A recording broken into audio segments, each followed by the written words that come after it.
जय झूलेलाल दोस्तों, अॼु असां ठाहींदासीं भींडियूं पटाटा, उहे बि थूम मसाले में, जेके ॾाढा टेस्टी ठहंदा। और ॾिसो सॼा ख़तम थी विया आहिनि, मुंहिंजे लाइ बिल्कुल भी न बचा आहिनि। सभिनी खाई ख़तम करे छॾियो। इहा भाॼी एतिरी टेस्टी ठहंदी आहे त वीडियो एंड ताईं ज़रूरु ॾिसजो। जय झूलेलाल दोस्तों, मां मुस्कान आहूजा और तव्हांजो स्वागत आहे मुंहिंजे चैनल हुनर मुस्कान का सिंधी ते। भिंडीअ जी भाॼी ठाहिणी आहे त मां हिते 1 किलो भिंडियूं खयूं आहिनि। उनखे चङी तरह धोई सुकाईंदासीं असां। उनखां पोइ इनखे कटणो आहे। इन तरह 2 अधनि में कट कंदासीं या हिकिड़ो चीर लॻाईंदासीं। त अहिड़े नमूने सभु भिंडियूं मां कटे रखियूं आहिनि। भिंडियूं कटण खां पोइ असांखे कटणो आहे पटाटो। त हिते मां खया आहिनि 3 पटाटा। उन्हनि खे छिले धोई करे असां लंबियुनि लंबियुनि फारुनि में कटींदासीं। भिंडी आलू जेके आहिनि थूम मसाले में ॾाढा बढ़िया लॻंदा आहिनि, पर तव्हां चाहियो त हिन में शिमला मिर्च बि इस्तेमालु करे सघंदा आहियो, पर मूंखे भिंडी आलू ई वधीक वणंदा आहिनि। ॾिसो मां ॿई कटे रखिया आहिनि। हाणे ठाहींदासीं मसालो। इहो कुटियल मसालो ठाहिणो आहे, त उन जे लाइ मां खयूं आहिनि 10 खां 15 कलियूं थूम जूं, 1 इंच अदरक, कॾ विझंदासीं सावा मिर्च 2 खां 3 और साओ मसालो 1/2 कटोरीअ जे क़रीब, गॾु टांडियूं बि विधियूं आहिनि। इहो मसालो जेको आहे ॾाढो बढ़िया ठहंदो आहे। इनखे असां कुटे करे ठाहींदासीं, पर अगरि तव्हां वटि टाइम घटि आहे त तव्हां मिक्सी जार में इनखे पीसे सघंदा आहियो, पर कुटियल जेको आहे उहो वधीक टेस्ट ॾींदो आहे। त इनखे ॾॾरियल असां कुटींदासीं। मसाले खे चङी तरह कुटे करे असां रखंदासीं और इन खां पोइ असां टमाटनि खे पीसींदासीं। त ॾिसो हे लॻभॻि मसालो कुटिजी वियो आहे और मां मिक्सी जार में 3 टमाटा पीसे रखिया आहिनि।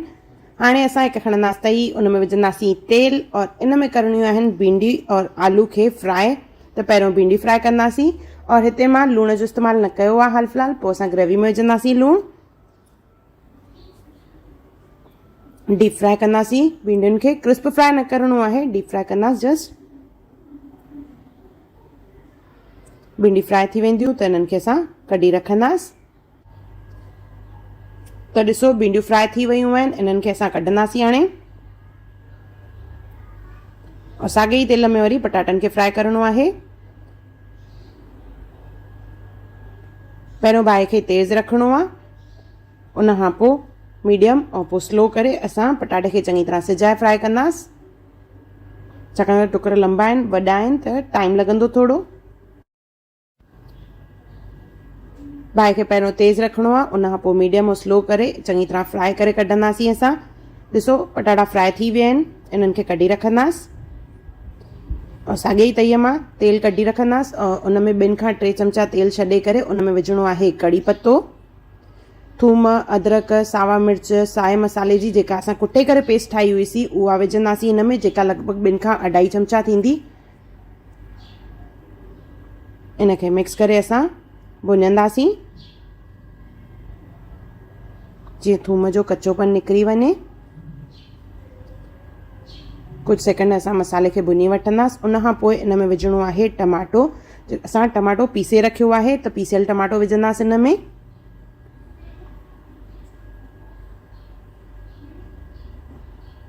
हिकु दफ़ो मिक्स कंदासीं और उन खां पोइ इन में विझणा आहिनि सुका मसाला। सुकनि मसालनि में पहिरियों विझंदासीं लूणु, दाणा 2 चमचा। लूणु असां भिंडी और आलू में न विधो होसीं, त उन जे हिसाब सां लूणु विझणो आहे। कश्मीरी ॻाढ़ा मिर्च 1 चमचो, हैड 1 चमचो। बसि इन्हनि ई मसालनि जो इस्तेमालु करणो आहे, घणा मसाला न इस्तेमालु कबा आहिनि हिन भाॼीअ में। इनखे चङी तरह मिक्स करे टमाटे खे सिजाइणो आहे। टमाटे जो कच्चोपन निकिरी वञे, उन मां पाणी सॼो एब्ज़ॉर्ब थी वञे, तेल निकिरणु चालू थींदो, त उन खां पोइ असां हिन में विझंदासीं पाणी। त ॾिसो मसालो लॻभॻि असांजो भुंजी वियो आहे। इन में असां 1 कटोरी पाणी विझंदासीं। घणी ग्रेवी न ठाहिणी आहे, छाकाणि त इहा भाॼी जेका आहे असां सुकी ठाहे रहिया आहियूं। चङी तरह मिक्स कंदासीं। जे ग्रेवी बॉइल थींदी त इन में असां भिंडियूं ऐं पटाटा जेके तरे रखिया हुआसीं उहे विझंदासीं।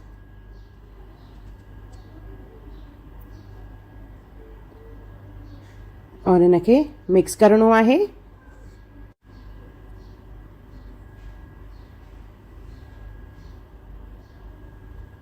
चङी तरह मिक्स करे इनखे ढकणु लॻाए करे असां कुझु मिंट सिजाईंदासीं त पाणी जेको आहे उहो एब्ज़ॉर्ब थी वेंदो। और गॾु हिन में थोरो सो साओ मसालो बि विझंदासीं असां। त हिनखे ढके करे असां सिजाईंदासीं। हाणे बाहि खे मां मीडियम रखियो आहे। और हिन में जीअं मां ॿुधायोमांव असां साओ मसालो विझंदासीं। पहिरें साए मसाले जो असां इस्तेमालु कयो आहे, पर कुझु पदा मथां विझंदासीं।